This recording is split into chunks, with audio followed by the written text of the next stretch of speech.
Here we go. Smoking. Captain Mike's Rigging Station. Powered by Florida Sport Fishing TV. What's up, guys? I'm Captain Mike, and welcome to my rigging station. Right here, this is where it all happens. In preparation of every episode of Florida Sport Fishing TV, we spend a tremendous amount of time down here prepping for each show. Because I'll tell you what, successful offshore fishing is all about preparation, regardless if you're targeting tuna or tarpon. Speaking of tarpon, that's our topic of conversation today, is what is perhaps the most amazing shallow water predator anywhere, Megalops atlanticus. Let's talk a little bit about the tarpon, a little bit about their characteristics and feeding behavior, and then we're going to get into how to target these fish down here in the Florida Keys bridge fishing. So let's start with the fish itself. Relatively fast growing, but they'll live long. A tarpon can live to 50 years old. They start their life way offshore in the Gulf of Mexico, 100 miles off the beach. Not where you would expect a shallow water predator to spawn, but that's where it is. On the Atlantic side, 20 miles off the beach. And reason being, it's the salinity level. The salinity level way offshore is very stable, and that's important at this critical stage in their lifespan. From there, the embryos, the little juvenile tarpon, they're practically invisible. That's how they avoid predation. And they make their way into these really shallow water coastal estuaries. Okay, you know, creeks and rivers and canals and bays. Actually, even in some lakes, they'll make their way all the way up into lakes. You know, places where the water may be stagnant, not a lot of moving water, okay? Not a lot of predators, not a lot of prey, and not a lot of oxygen. And that explains why the tarpon has this amazing ability to gulp air. And the reason for that is there's not a lot of predators, not a lot of sharks or barracudas in those environments. So it gives that tarpon an opportunity to safely grow. Really important. A few years later, they'll slowly make their way into some deeper estuaries, canals, you know, deeper canals, larger bays and inshore waterways, places where there's more forage. Okay, they need more food. That's the bottom line. It's an incredible fish. It's covered in an armor coating with these really big scales, but that doesn't deter the sharks. We know sharks are the tarpon's #1 enemy. Once they exit those shallow water arenas, okay, they'll come out along the beaches and they'll work their way up and down the coast. And keep in mind, there's really two migratory patterns. There's the Atlantic migratory pattern, where the fish are swimming up and down the Atlantic coast all the way down to the Keys. And then there's the Gulf migratory pattern, where they'll go all the way up the coast, across even, you know, the northern Gulf of Mexico, and then turn back around and make their way all the way again down to the Keys. And that's the really pivotal time of the year, is that April-May time, when both bodies of fish, both on the Gulf side and the Atlantic side, are both making their way all the way down to the Florida Keys, and that's where they meet. Okay, and I'll tell you what, they congregate in huge numbers around these Florida Keys bridges. So that's a little bit about the fish itself. You know, understand, tarpon will reach enormous size, okay, enormous, over 200 pounds. We're talking about a giant fish that's as big as I am, weighs as much as I do, okay, huge, but yet they'll eat a bait, they'll eat a fly, they'll eat a little worm that's literally an inch long. It's incredible.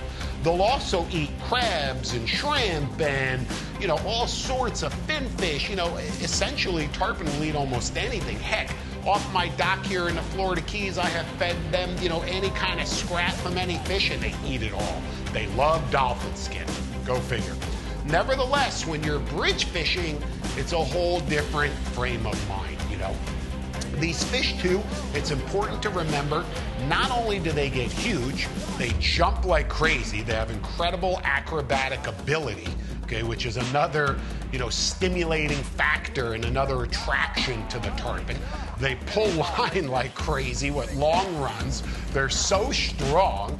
And anytime that you can hook a 100-pound fish, a triple-digit fish, on a relatively light outfit, on a 20-pound spinner, or even a fly rod in some arenas, of course, you can plan on fighting that fish for a long time, okay? It could be an hour or even more. Some battles will extend to a couple of hours, okay? And I'll tell you what, it's that whole scenario of finding and fooling these magnificent shallow water predators. That's what really attracts anglers from everywhere. Hey guys, I'm Captain Mike and welcome to my rigging station. You've asked over and over, here's the answer. Two-bro fishing. 4 different styles of rod and reel holder mounts for every application. Their ingenious lure and leader keeper system is perfect, either permanently mounted or portable. It keeps everything I need right at my fingertips so I can focus on staying hooked up. Listen, I count on Dubro products, so should you. Check out their full line of innovative gear at dubrofishing.com. For over 80 years, Furuno Innovations have helped more fishermen find and catch more fish than any other brand. And we're raising the bar again with Navnet's Easy Touch 3's new PBG and Fish It Drifted technologies. Build your own 3-dimensional shaded relief charts to find trophy fish others have missed. Perform accurate drifts the first time, every time. Be the one everyone follows. When you're serious about fishing, lead the way and get serious with Furuno. Chaos. Gear matters. Oh my God! I shot another one. Doubled up. Mutton. Nice! That right there, baby, is deep cropping. Chaos. Gear matters. Shop online or visit our new superstore for everything fishing.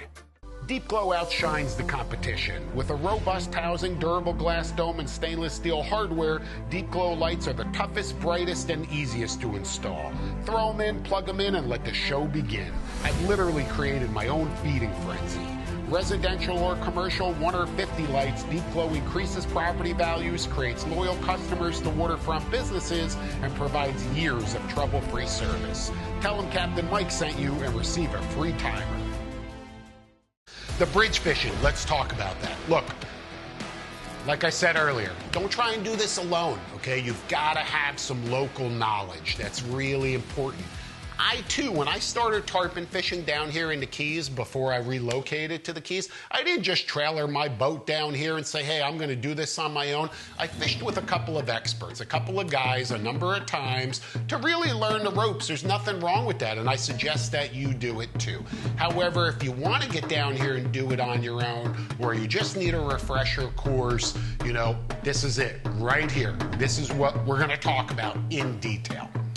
First, you know, we talked about the time.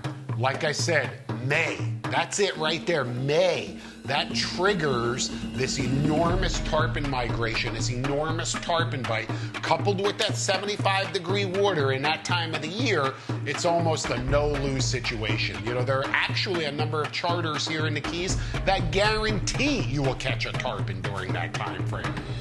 Or you don't pay. That's a lot of confidence right there for sure.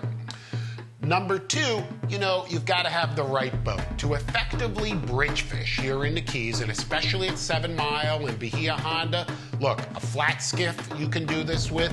Any sort of bay boat or smaller center console is perfect for this type of fishing. It's not something you're going to do in a kayak or a canoe. There's just way too much current, and it's not something you're going to do in a 39-foot CV with triples or quads. You know, just you don't have that maneuverability, and you need the maneuverability. That's the key. This is hardcore urban fishing, okay? Let me explain this to you here. We're talking about really an environment that's not wide open. Remember, we're bridge fishing, and that means we've got these amazing structures right around us. The backdrop is amazing. When we set up, you know, we're looking out over expanses of beautiful Gulf water or the ocean side, because you're right there. You're right on that line where we have the ocean, the Atlantic on one side, and Florida Bay, the Gulf of Mexico, on the other. And those bridges bisect that, dissect it right there, right down the middle. So the scenery is incredible with these old, historic bridges. Of course, there's new bridges here in the Keys as well, but the old bridges at Bahia Honda that are deteriorating, and of course the old bridge at 7 Mile, which they recently restored. Fishing alongside these things, I'm telling you, it's really a special experience. So first, you need to understand the tides, and you need to understand where to set up. We've got incoming tides, we've got outgoing tides. Certain times, certain periods, the fish will bite better at one or the other, okay? But you need that moving water. They really bite best with that moving water. And they congregate in those areas because think about all of the water funneling through there. When it's coming out of the Gulf of Mexico on an outgoing tide and flowing out to the ocean, it's like a gravy train of food coming out of the bay. On the other hand, on an incoming tide, it's also flushing a tremendous amount of bait under those bridges. So the tarpons stack up, and when I say stack up, I'm not talking about 2 or 3 fish, people. I'm talking about hundreds, thousands of massive tarpon, all congregated in the same place. I don't care if you catch one or not, or hook one or not. Just being there and seeing these massive schools all rolling, I'll tell you what, if that doesn't get your blood pumping, then you shouldn't be fishing.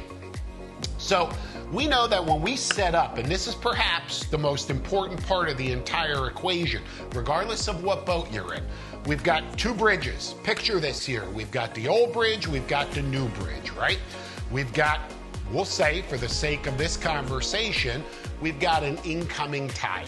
Incoming tide, so the water's coming in from the ocean and flowing up to the bay, okay? So we're gonna set up our boat and we're going to anchor in between the bridges. We're gonna anchor in between the bridges closer to, obviously, the down current side of the bridge. We're gonna anchor close to the down current side, or I should say, again, you've got 2 bridges. Here's the down current side because you have the current flowing this way. We're gonna set up right here. That's the best way for me to explain it to you. We're gonna set up right here. We're gonna anchor, not a grapnel anchor. It will never hold. You need something like a fortress, like a fluke type anchor. You're gonna anchor, but it's gotta be breakaway. Your anchor has to be rigged with a poly ball. You don't need a tremendous amount of line. The water's not that deep. Most places 10 to 20 feet deep, so you don't need a tremendous amount of line, but obviously enough scope to keep you in position, but it's gotta be breakaway, meaning as soon as you hook a fish, immediately you've gotta be able to throw that poly ball and go chase the fish.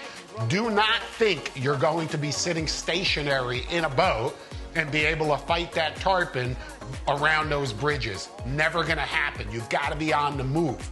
So remember that. The guy at the wheel, he's gotta be on the ball. I'm gonna tell you that right now. This is not a place for novices. You've got to be on the ball when you are tarpon fishing around these bridges. You've gotta understand your boat's performance, what it can handle, its turning ratio, how to maneuver, and how to do it safely.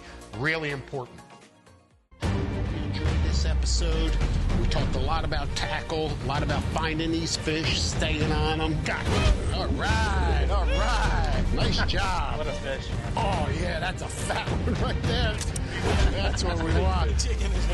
Oh, nice one. Look at that one. Got it. Nice. That's a tuna. That's what it's all about right there. Oh, my God. That's what I'm talking about.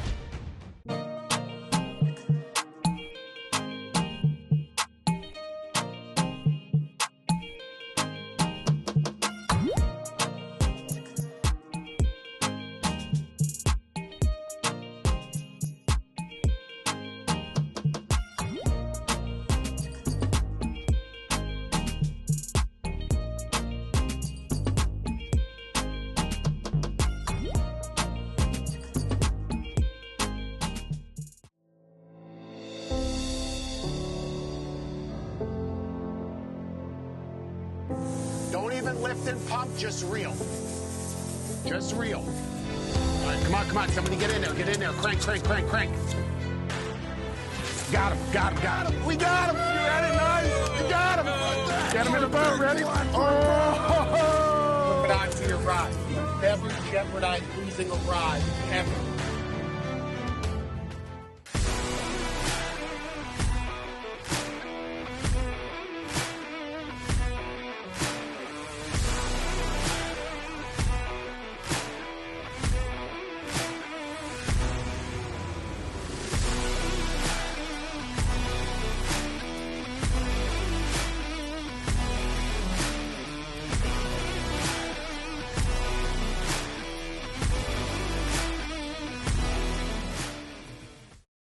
We get in position, and I promise you, you'll know in the right position because there's going to be a whole row of boats. You're not going to be the only one there, my friend. There could be dozens of guys lined up right alongside you. So if you're not sure where to go, sit back a little bit. Standoffish, okay? Get off a little bit, stand back, watch what's happening. Okay, pay attention to what the guys, the local guys are doing and learn, you know, pay attention. See how they're anchored and where they're anchored and how they're positioned. That's really important for you as well. Once you get set up, your anchor's ready to throw. You're gonna kill the engine, okay? But remember, the key's right there, ready to fire that thing up in an instant because you're gonna need to. You're gonna have a plan in place. Who's the guy on the wheel? Who's fishing? We like to fish 2 rods. That's it, 2 baits, and we're gonna get into the tackle in a moment. You don't need more than that. And we certainly have a game plan. Hey man, if you hook up, I'm gonna jump up on the wheel, I'm gonna fire the boat up, I'm gonna throw the poly ball, undo the anchor, and immediately I'm gonna start chasing that fish. Okay, on the other hand, if I hook up, you know, whatever that scenario is, talk about it in advance because you only have seconds. And if you don't react accordingly, you're gonna lose that fish, I promise you. Once we're in position, we're ready to go. Now it's about deploying the bait, okay? And keep in mind, this perhaps could be the easiest and the most simple of all inshore venues, so to speak, when it comes to tackle. It's not complicated, but like with every other fishery, it's all about the details. And if you miss one little factor here, these fish are gonna exploit it and you're gonna lose every single battle, okay? Is there variation? Of course there is. There's a lot of guides down here. There's a lot of professional tarpon fishermen. And you know what? Look, if you ask them all what their preference, they're all gonna tell you something a little bit different. But there are some universal consistencies that I guarantee you will get you in the game and will keep you in the game. So technically, it all starts with a Chaos 15 to 30 pound spinning outfit. Nothing fancy schmancy. This is the same spinner we'll use dolphin fishing. We'll use it to throw ballyhoo at sailfish, a very universal rod that you can use in a lot of different venues. It's coupled to a Shimano Saragossa SW10000. Okay, it's a relatively large reel with tremendous line capacity, good gear ratio, silky smooth drag.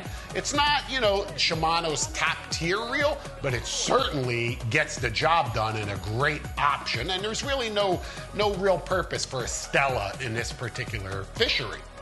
The reel is loaded, fresh 20-pound, high catch, diamond line, whatever you want to choose. The line has to be fresh. Look at that. It's brand new. Every single tarpon trip, I'm going out there with fresh line. I cannot stress how important that is. And monofilament, you want mono, not braid. Why? Remember, you're gonna hook these big fish. They're gonna take you around the pilings. Okay, that line's gonna be super tight. If that fish rubs braid against a concrete piling, snap, just like that. You're gonna lose that fish. Mono, on the other hand, is much more forgiving in that scenario. Much more forgiving. And by the way, here's a tip for you.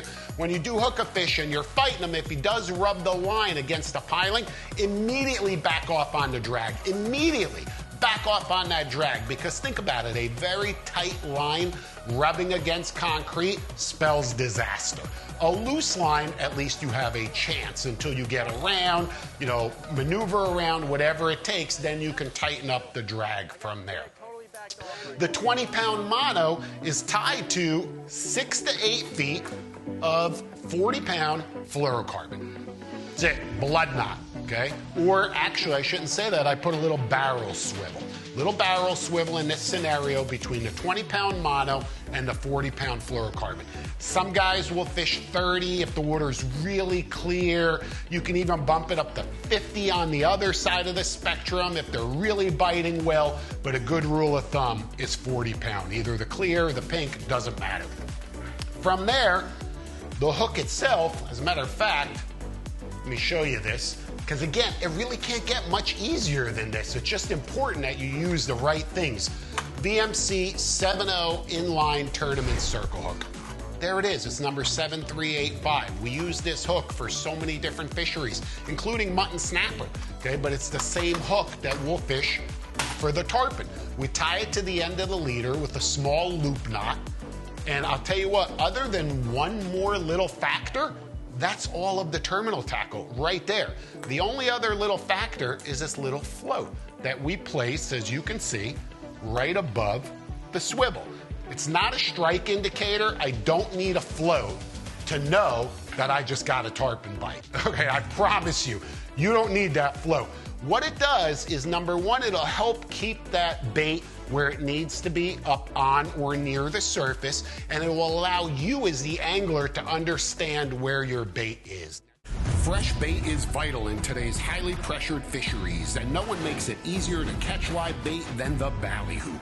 With a complete line of collapsible hoop nets and accessories, the Ballyhoop is a must-have for every angler. Simply deploy the Ballyhoop and watch the magic. With the Ballyhoop, catching live bait is clean, fast, and simple.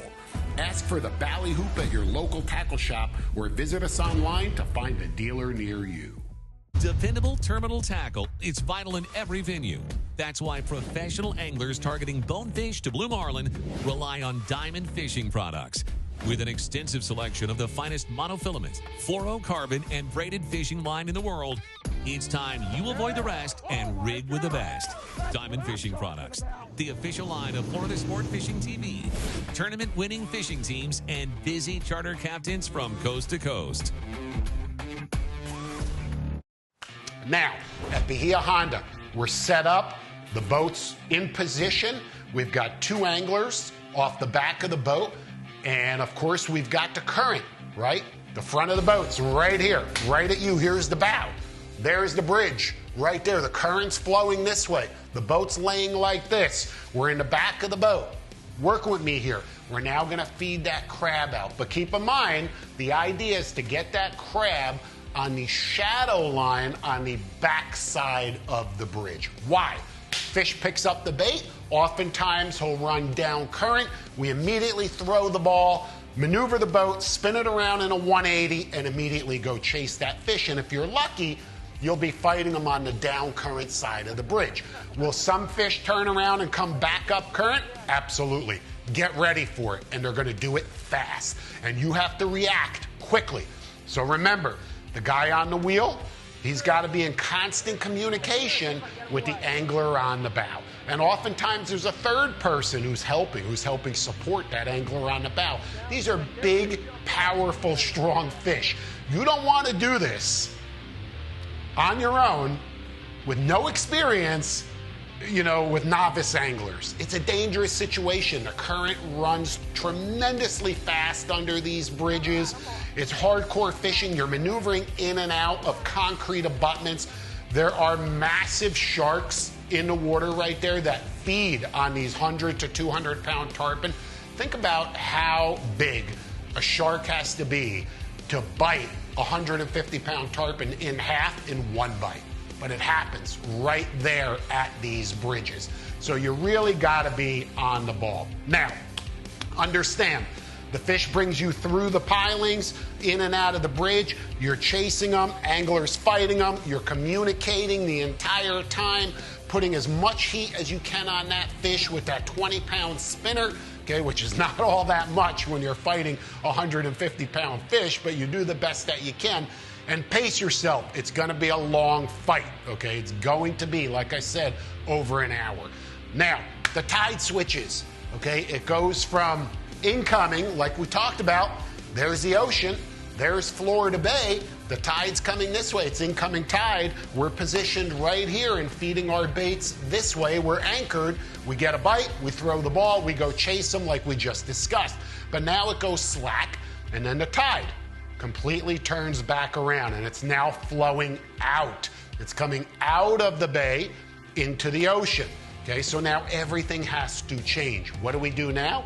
We obviously take the boat, turn it around, the bow is into the current, and we anchor close to this bridge here because now we want to fish in between the two bridges.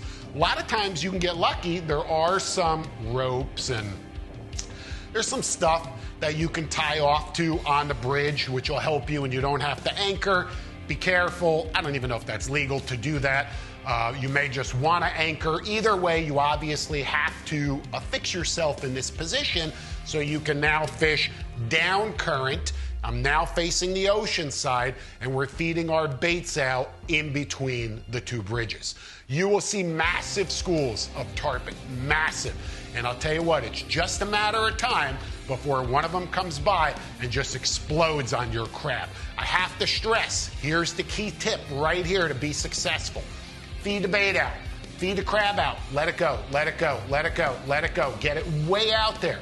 Let it go, let it go. Don't stop it. You stop that crab, he floats, he spins, you catch nothing. Feed it out, keep it going, bails open, let it go. You're gonna know when a tarpon jumps and rolls on it. Lock it up. You've got the 7-0 circle hook. Scream, I'm tight, baby. We untie, we go chase them, and you land the trophy fish of a lifetime.